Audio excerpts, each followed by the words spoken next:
Good evening and a very warm welcome. You're watching the Newstrack the night before the big counting day. Hearts pulsing across Uttar Pradesh, Punjab, Goa, Manipur and Uttarakhand. Everyone's wondering what will come out of those electronic voting machines. Over the next 1 hour, we will look at the national big picture that could emerge by the end of the day. We'll also look at what's happening in Dehradun, what's happening in Chandigarh, what's happening in Panjim, what's happening in Lucknow before the counting begins. MLAs being shepherded to resorts, lots of buzz and excitement on the ground, many wondering whether Pradeep Gupta's poll is going to be right, including Pradeep himself. He's still confident. How's the Josh, Pradeep, the night before counting day? I am little nervous and full confidence about my Axis My India team. That's good. That's a good answer, and you have reason to be confident and anxious and nervous as well, as is everyone else. We have a power-packed broadcast lined up this evening, and we'll focus on what's happening just ahead of counting day. Here are the headlines we're tracking tonight. Ukraine president shows first sign of climb down. Zelensky says he's not pressing for NATO membership and is ready to compromise on rebel regions with Russia. Russia claims headway in peace talks, says not trying to overthrow the Ukraine government. Both nations agree for a day-long ceasefire around a series of evacuation corridors. Poland offers its MiG-29 jets to Ukraine, but puts onus on the United States to transfer them. Washington says plan is untenable. President Zelensky accuses the West of a big letdown. US declares economic war against Russia. Biden bans Russian oil imports. Putin threatens to cut off gas supply to Europe. Indian students stuck in Sumy brought to western Ukraine. All 700 of them will take the flight to India from Poland tomorrow.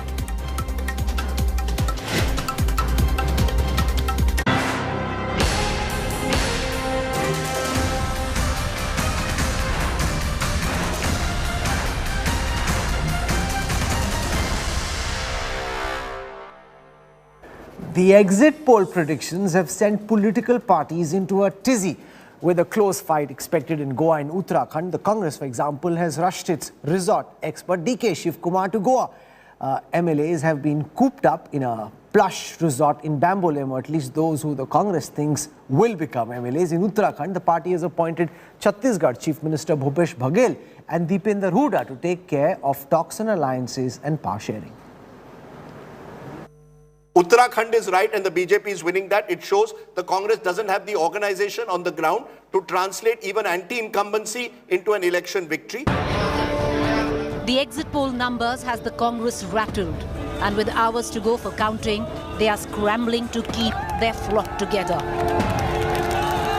The fight for two states, Goa and Uttarakhand, may go down to the wire. And the grand old party is taking no chances, having learnt the hard way that the BJP will be fully ready with a contingency plan. Congressman Friday and resort specialist DK Sivakumar has been rushed to Goa to ensure there are no last-minute political surprises for the party. All our candidates have pledged their loyalty. Not even a single candidate will move out of the camp. They will stay. They are together. They will be together. They will fight out together. Congress leaders have been cooped up in a plush resort in Goa's Bambolem, huddled together by the High Command till the results are in. Congress Goa in charge P. Chidambaram, Dinesh Gundu Rao and several senior Congress leaders are also camping in the coastal state and working out a plan B of cobbling up support from other parties. In last election, BJP was reduced from 21 to 13. Imagine. That means they have lost the mandate. The mandate was in favor of Congress. We never thought, our leadership probably never thought that they will try to do this type of government, illegitimate government. And that is why we delayed our decision. That proved to be fatal. This time we will not take any chances. Meanwhile, in Uttarakhand too, the exit poll numbers has got the Congress worried. In a top-secret meeting, Congress appointed 13 observers who have now been sent to different parts of the state. A series of huddles have been held so far for the grand old party. Chhattisgarh Chief Minister Bhupesh Baghel will be handling the affairs in Uttarakhand along with Rajya Sabha MP Dipender Hooda. And all discussions on alliances and power haggling will be led by these two senior leaders. Uttarakhand, Punjab, Goa, Manipur और पांचवें प्रदेश उत्तर प्रदेश में बदलाव निश्चित है। उस बदलाव में निर्णायक भूमिका कांग्रेस पार्टी की रहेगी। हमको पूरा बहुमत मिलने जा रहा है। मैं बिल्कुल आश्वस्त हूँ। हमारा कोई बी प्लान सी प्लान नहीं है। हाँ, ये ज़रूर है कुछ लोकतांत्रिक शक्तियाँ हैं, कुछ हमारी ही पार्टी के बहुत अच्छे लोगों को हम किसी कारणवश टिकट नहीं दे पाए हैं। वो लोग हैं, यदि उनमें से कुछ जीत के आते हैं तो चाहे वो लोकतांत्रिक राजनीतिक दल हों या कुछ हों, उनका सहयोग हम सरकार चलाने में भी लेंगे। The Congress is hoping they've done enough to ensure the previous nightmares of rebellions, coups and horse trading don't haunt the party this time. The grand old party is banking heavily on the states of Goa and Uttarakhand to ensure that tomorrow does not spell a complete wipeout for the party. With Supriya, Bureau Report, India Today. For the BJP in Uttar Pradesh, they're dealing with the charge that the Samajwadi Party is levelling about EVMs being tampered with, because hours before counting begins in UP, there's a controversy raging over EVM theft. That's the claim that Akhilesh Yadav is making. He tweeted again this evening asking his party cadre to keep a very strict vigil so that the pilgrimage of democracy is not desecrated. The SP chief has reiterated that the BJP is trying to rig results because they know that the SP is winning. The BJP rejected the SP's charge and is calling Akhilesh Yadav a crybaby. Uttar Pradesh, 403 seats on offer. What is the Axis My India exit poll from UP saying? Look at these numbers. Sensational. 288 to 326. We are predicting a sweep. Yogi Adityanath could then do what no one has done so far in the history. Akhilesh Yadav plus allies 71 to 101.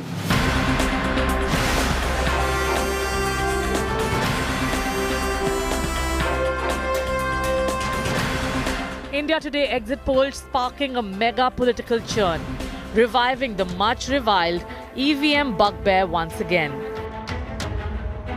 SP Chief Akhilesh Yadav was the first of the opposition bloc, alleging a theft of votes by the BJP.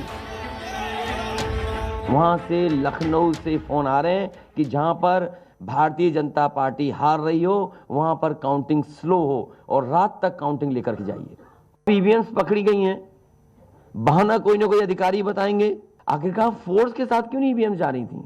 लोकतंत्र के अखंड प्रहरी बनकर के EVMs को बचाएं और चुनाव को बचाएं।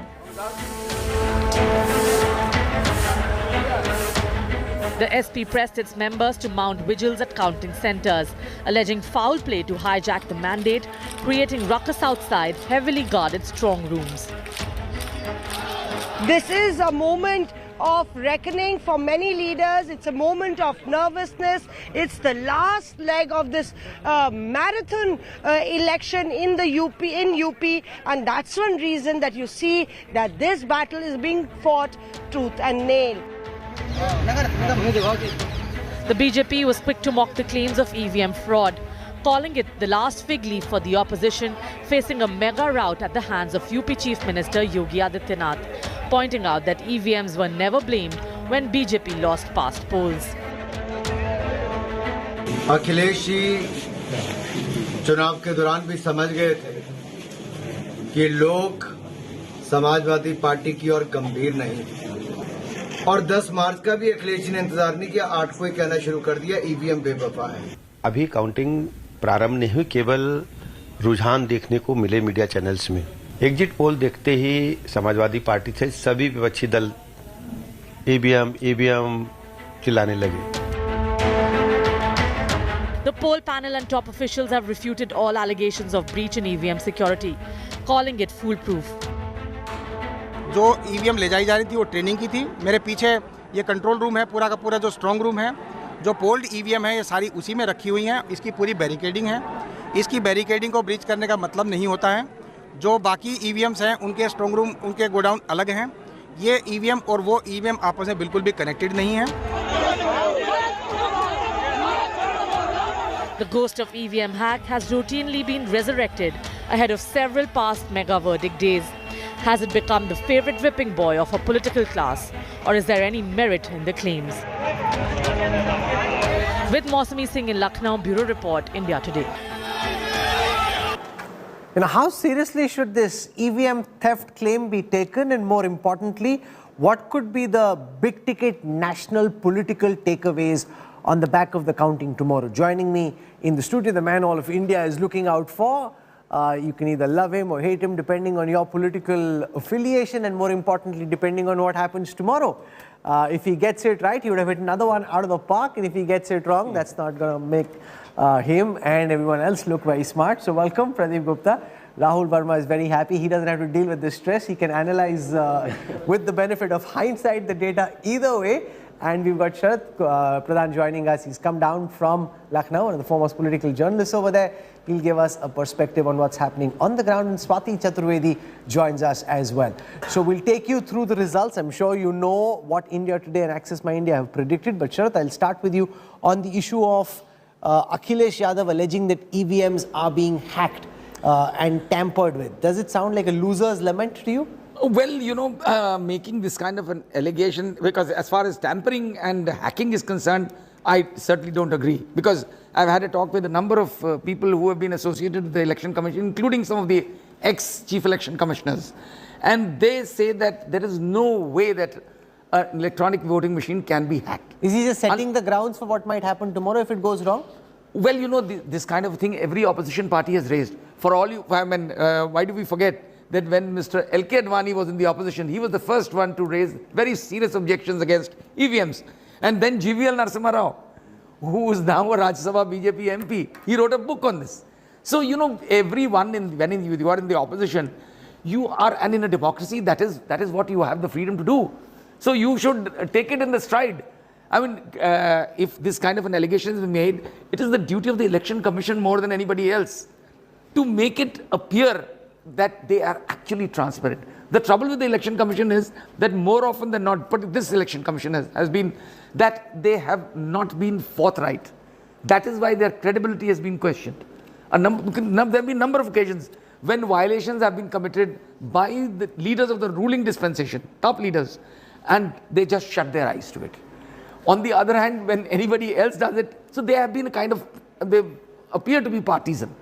And even in this case, where these EVMs were found being carried away finally the district administration has come out with an explanation.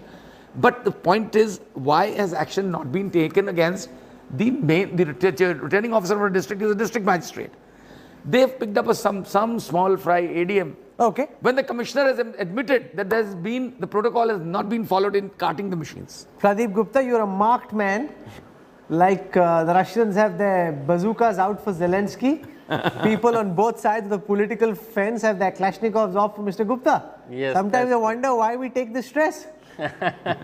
That's our job. Actually, the counting then the results tells the people who is winning and how many number of seats. But our exit poll says why they are winning and why they are losing. I mean, that's the beauty of exit poll. One need to understand what is the science and logic behind doing the exit poll. Rahul Verma has been losing weight on his gate, but adding to his political stature with his analysis and interpretation. Give our viewers, Rahul, a sense of what's at stake in your view when it comes to the national big picture. Okay, so I think at least in 3 states, Uttar Pradesh, Punjab and Manipur. On these 3 states, there is a consensus among pollsters on the direction of the victor. So I think tomorrow, forecast can go wrong, But most likely when you have this kind of consensus, the chances of victor overturning is very low. What you might see only in differences in magnitude. And you opened your discussion today on the resort politics. That's only taking place in 2 states, which is Goa and Uttarakhand, where there is sort of divided opinion on among pollsters. So going forward, if these results hold tomorrow, what we are looking at basically BJP becoming a little bit more dominant player in national politics. More dominant than they already are? Because, you know, like what happened in last one or 2 years, it seemed post-2019, BJP was not doing well in state assembly elections. They didn't do well in Maharashtra, in Jharkhand, in, the only place they won was Assam in that sense, right? So coming back in UP and Uttarakhand and Manipur, if they manage to do these 3 states in a way, and it's a midterm between two places. So first implication, BJP will look more dominant, and this will have a bearing on the presidential elections that is going to come in May. Second, if Congress doesn't manage to, they seem to be doing badly in Punjab, and if they fail to come back in Uttarakhand, which was a state they should have won very comfortably, the terminal decline of Congress that began in 2014 is less likely to be arrested. What could go wrong with Pradeep Gupta's poll tomorrow, if you were to look at it academically? Given the size of his sample in most of the states, the chances are low that his poll would go wrong. The direction could overturn, especially the chances low. Yeah, because all other pollsters are also predicting it. Like in case of Bengal, and sorry Pradeep, in Bengal he got wrong, but in that time there were pollsters who were saying that TMC is going to win. So there was a divided opinion. This time, because there is a consensus, the chances is less likely that he'll go wrong. If he's going wrong, then most other pollsters are also going wrong in UP and Punjab. And what could change things in Punjab, because the turnout decline was by 7 or 8%, right? And so it's very difficult to account for where is the turnout declining. Last time that happened in Bihar, but there was no, like, you know, time between Bihar's last phase and the counting day, and that's why pollsters failed to sort of like do their math properly. But Punjab election this time closed a month before the counting day, so I hope if they all get of them. Punjab, Manipur wrong, then you could just do tarot. You could just do tarot because there's no difference. True. But tell me, Pradeep Gupta, you're looking at the numbers. What, according to you, have you identified as being the X factors which could change things from what you predicted on the 7th? So there are in either direction. Yeah, there are different factors in different states. Let's talk about UP first, which is the biggest one. The only thing, the voters turnout among the male and female of the 7th phase, which is not known at the time of putting the numbers, you know, on the channel's scoreboard. So that's the only thing.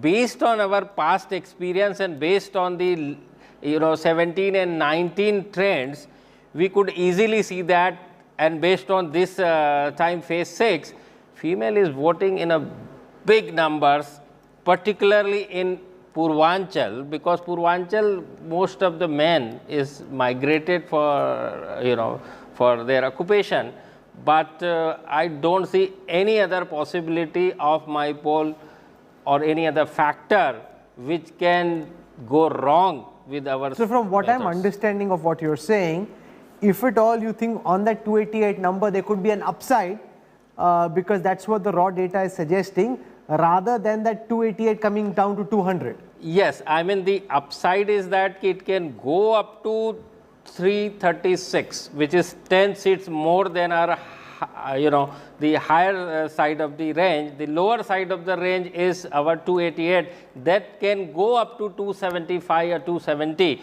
That is it. I mean, I don't see any other possibility. I have a question for Pradeep. The general reaction to his thing is that, and he also says that it is heavily dependent on the female voters. But the sample that he has taken is much less than that of men, and he's extrapolated it to from 27% to 50%. Yes. How do you? Yes, I'll tell you, Saraji. See, it's like this. There are about 3.5 lakhs voters in each and every constituency in Uttar Pradesh, average.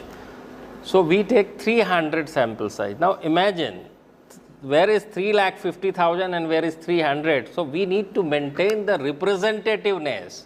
You know, we need to maintain the representativeness. And when you said 27%, you are right. But that 27% amount to 32,000 women we have spoken to. 32,000 women. So if we are calculating our prediction based on 300 numbers on that particular seat, now can you imagine 32,000 women across the state, how so they are voting? Basically, the point he's making is, even though there is an extrapolation, the base is robust enough because 32 is a big sample. And remember, when we do more to the nation nationally, the sample size is often less than 32,000. And therefore, if for women the sample size this time is 32,000, and for the state of UP it's 1,20,000, and you can you can draw this out. Statistically, it's a robust enough sample. And then, of course, applying weights is always fraught with statistical danger, but it's a reasonably robust assumption he's making. Also, one more thing, Rahul, this is the case in India. Women are sometimes, reluctant to talk, which is the case always, and we have called 48 elections, right? Analytics, we have called 48 elections. You're assuming that the women that you've spoken to, out of 52, and the ones that you didn't speak to have voted the same.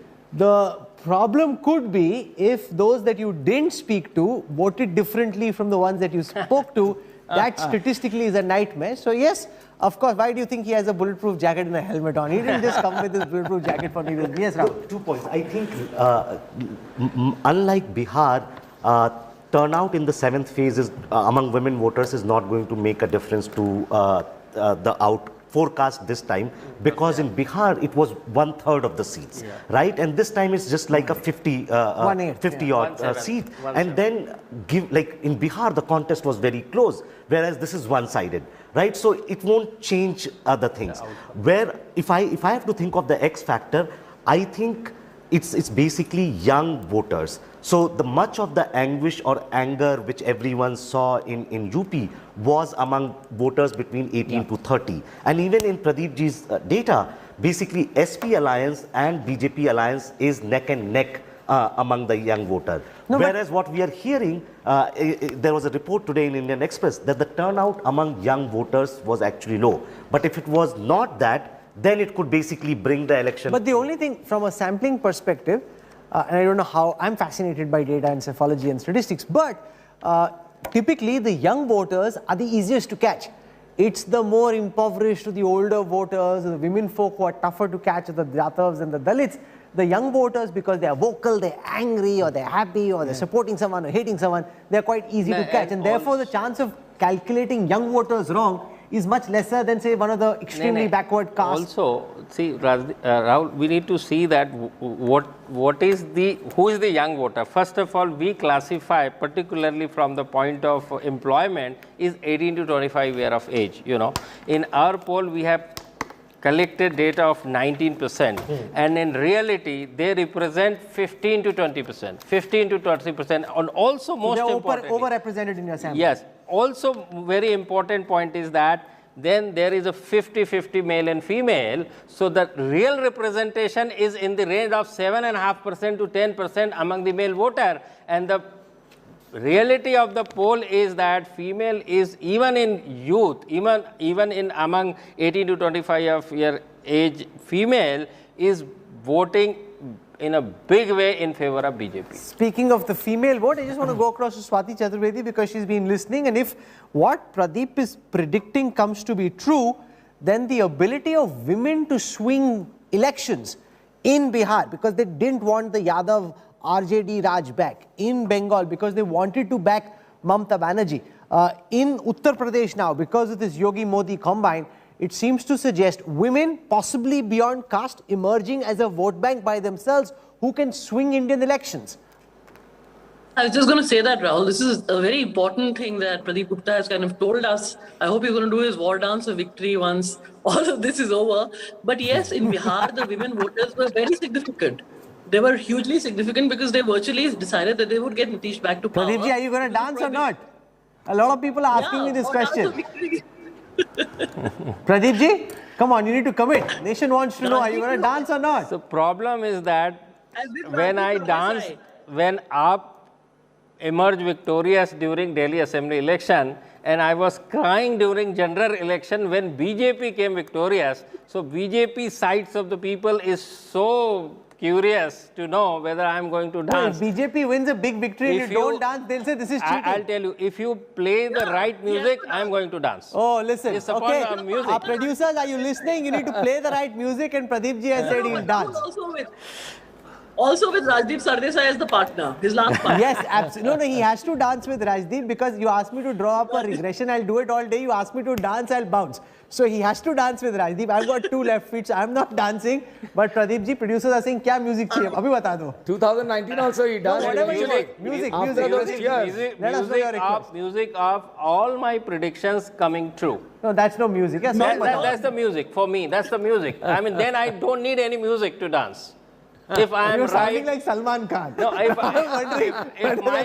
my predictions right, same as last 48 election I called accurately out of 52, I am going to dance. I don't need any music so after you don't that. need Rajdeep, or you need Rajdeep?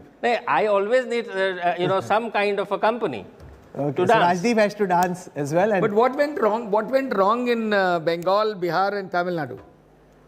There are different reasons. Because you have always been so accurate. Yeah. I mean, so there are always been a different reason, and we try and do poll. Sometimes we come true, sometimes we fail. We learn and we moves on. So in the interest of Bengal, if you want to know, see, during the Bengal, the second wave at the peak, the highest peak during the April, and 2nd May was the counting day. So our team had a very hard time on 2 accounts. One was the fear factor, though Bengal is known for violence in last 50 years, but this time what had happened just before, during the election, right from Chief Minister Mamata Banerjee to BJP top leadership to general voters in Kuch Bihar has been killed. So can you imagine the kind of fear factor among the voters? And when people go and ask them, in Bengal, I have told Rahul here in this very platform that about 20% people are responded not spoken out to our team. When 20% has not spoken out to our team, we have no choice but to divide those 20% and give the benefit equally to both the parties. And no, that is where we made the mistake. But why did you divide them equally? Why did you divide them equally? I mean, because that's the problem with polling, because you didn't know where they voted, so you divided them equally. See, that's what I'm saying.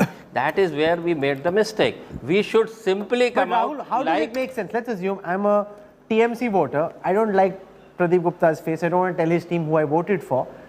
But I am more likely to be scared of the TMC. So if I'm voting for the TMC, then why am I not telling him the truth? There could be many reasons. Right? It could depend from who the local dominant player is. Even if you're voting, you don't know which party's agent. Yeah, he could be a BJP agent. Yeah, true. But I think fear factor should only be one reason why people might not be revealing their true preference. What could be the other reason? They just don't want to talk. Right? We assume that people want to share. In UP, Bihar, Punjab, they're very happy talking. Yes, and but also this cultural, see, like the cultural difference in Punjab's, Bengal's political culture and UP, Bihar's political culture is very different, say, if you go to Kerala or Tamil Nadu.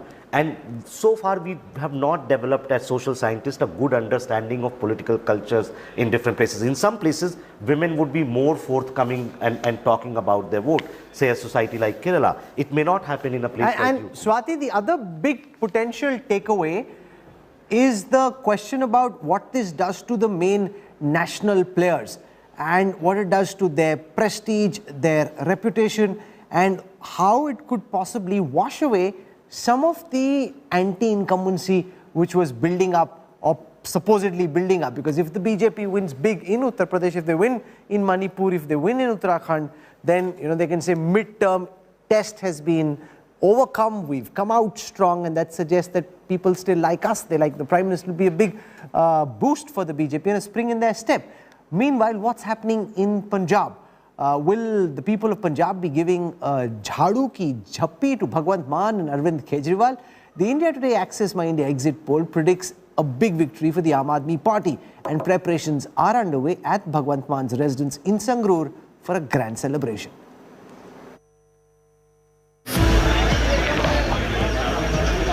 The Aam Aadmi Party is bullish ahead of D-Day. Preparations are already on at party's Punjab Chief Minister face Bhagwant Mann's residence. Most exit polls have predicted victory for Arvind Kejriwal's outfit in the state. India Today Access My India exit poll has projected a landslide for AAP. These are the first vote share numbers in the My India Access poll on Punjab. 41% for the Aam Aadmi Party, 28% for the ruling party, Charanjit Singh Channi of the Congress, 19% for the Shiromani Akali Dal BSP combined, 7% for the BJP Amrinder Singh combined, 5% others. But look at the gap. Bhagwant Mann claims the party will triumph as it focused on people's issues. इतना मुझे पता है कि पंजाब के लोग जो हैं बदलाव चाहते थे और वो बदलाव उन्होंने अपनी मशीनों में कैद कर दिया। संख्या 80 से पार भी हो सकती है, 90 के पार भी हो सकती है, 100 के पार भी हो सकती है। पब्लिक है जी, कितना गुस्सा 70 साल की एस्टैब्लिशमेंट के विरुद्ध है, ये गुस्सा ही बताएगा बस। AAP's rivals, both incumbent Congress and opposition Akali Dal, have dismissed the exit poll findings. कई बार एग्जिट पोल गलत साबित हुआ है और हमको लगता है कि इस बार भी गलत साबित होगा। और जिस तरह के जो आंकड़े दिखाए जा रहे हैं या जिस तरह का क्लेम किया जा रहा है उसमें सच्चाई नहीं दिखती है। पंजाब में तो पिछले 8-9 महीने से सरकार नाम दी कोई चीज़ ही नहीं हैगी। ਜਿਹੜੇ सरकार ने पिछले 5 सालों से अपना फर्ज अदा किया, इन्ना वड्डा किसानी अंदोलन खड़ा हो गया क्योंकि सरकार ने पैरवाई नहीं की। सो भावें चन्नी होए, भावें कैप्टन होए, भावें सिद्धू होए, इन्हां नूं कुर्सी ताईं इन्हां दी सोच सीमित है, लोकां ताईं कदों इन्हां दी सोच। The fourth player in the mix, Captain Amrinder Singh, an ally BJP, is projected to win less than 5 seats according to India Today Access My India exit poll. If the numbers hold true, the biggest winner will be Arvind Kejriwal. A victory in Punjab will give new wings to Kejriwal's national ambitions. AAP is already firming up plans for PM Narendra Modi's home state, Gujarat, which goes to elections this year. Punjab could become the launchpad for AAP in Gujarat and even 2024. Bureau Report, India Today. Okay, what happens if the Aam Aadmi Party wins in Punjab? Rahul, the question that will be asked is whether AAP can become an alternative to the Congress. Many who are leaning towards the Congress ideologically but upset with the Congress for its inefficiency would say, hone wala, that this is the real challenger, they get under Modi's skin. But is that too far-fetched to be spoken of at this moment? Or is it almost inevitable that AAP is heading in that direction? AAP is definitely going to head in that direction. They could become the next Congress? It's a long road, but this is where AAP is going, basically AAP is going to move into the states after this where Congress is an important player.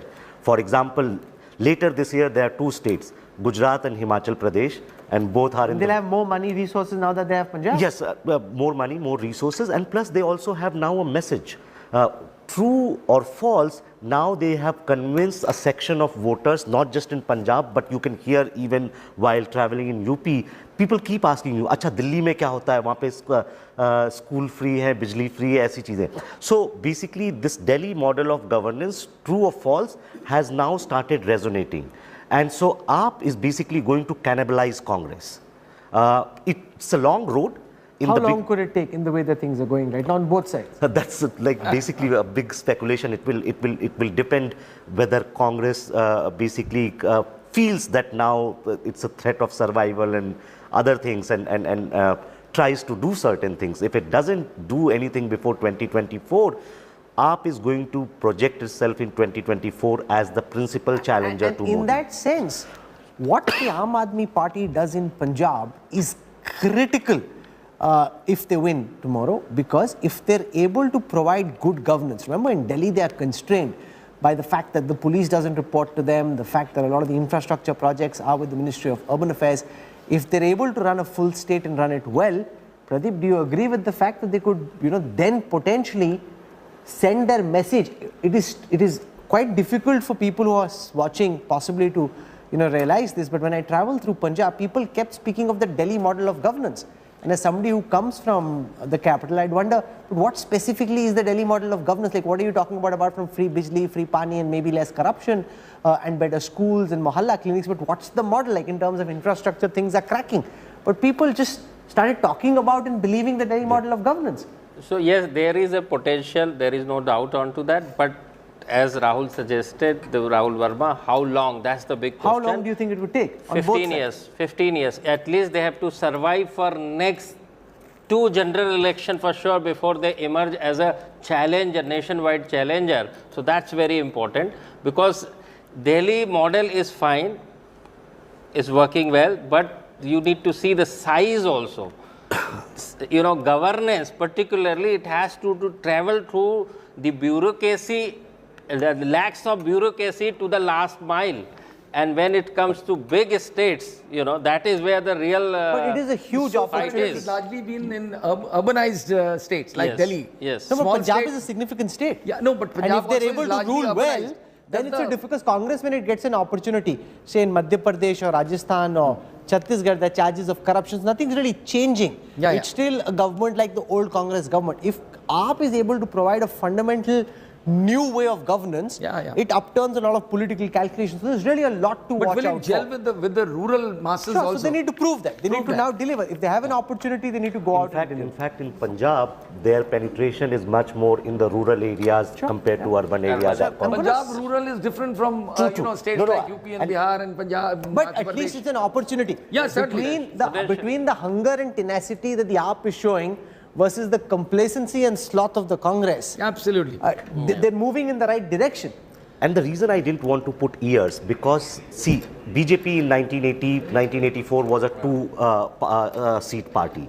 And something happens between 89 and 1992 that suddenly catapults them to the national center stage. So there could be significant political events which are not in control of anybody and basically puts... but it will depend on what happens in Punjab when it comes to governance. That is critical, because you can add to your belief score only when people see, like in Uttar Pradesh, there are Labhartis. There are people who say, I have seen my lot improve, which is why if Yogi Adityanath and the BJP win tomorrow, it's because people felt the governance. That's the only real way of growing. So Pradeep Gupta has promised that he'll be dancing tomorrow. If the poll is correct, we'll figure out with him what song it will be. And he wants to do an encore. So last time he went viral. I see he's got his social media game on now. He says it happened last time, I can do it again, but he better get the poll right as far as we are concerned. And he also wants Rajdeep to dance with him. He's realizing that I have 3 left feet, 2 you can see, the 3rd you don't. So he'll be dancing tomorrow, God willing, if the poll goes right. And he has a brand new suit too. So he's all set. And as the counting machines are opened, we'll be live through the day.